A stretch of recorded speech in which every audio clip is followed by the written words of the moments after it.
In today's video, I'm going to teach you how to stop sharing accounts on Instagram.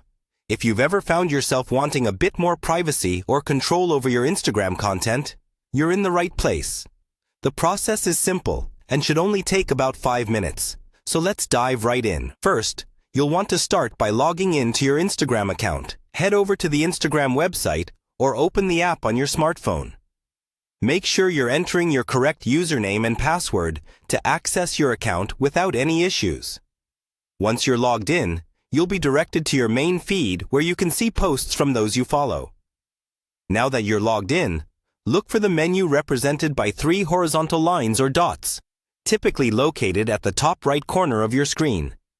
This is often called the More button. Once you find it, go ahead and give it a click. This menu will slide open and reveal various options related to your account settings and profile management.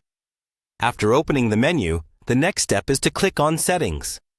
This is the heart of your account management, where you can customize many features related to how you use Instagram. It's important to familiarize yourself with these settings, as they can help you tailor your Instagram experience to better fit your preferences.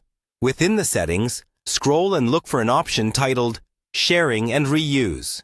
This section governs how your content can be shared and reused not only by you, but by other people as well.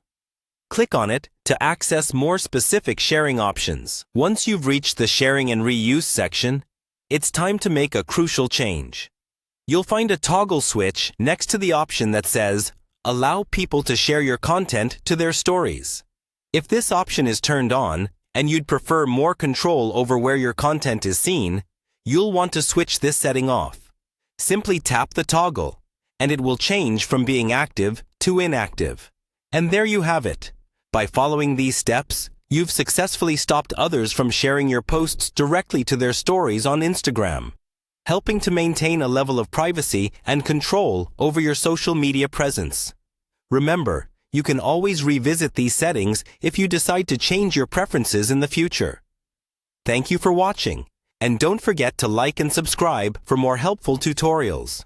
Have a great day.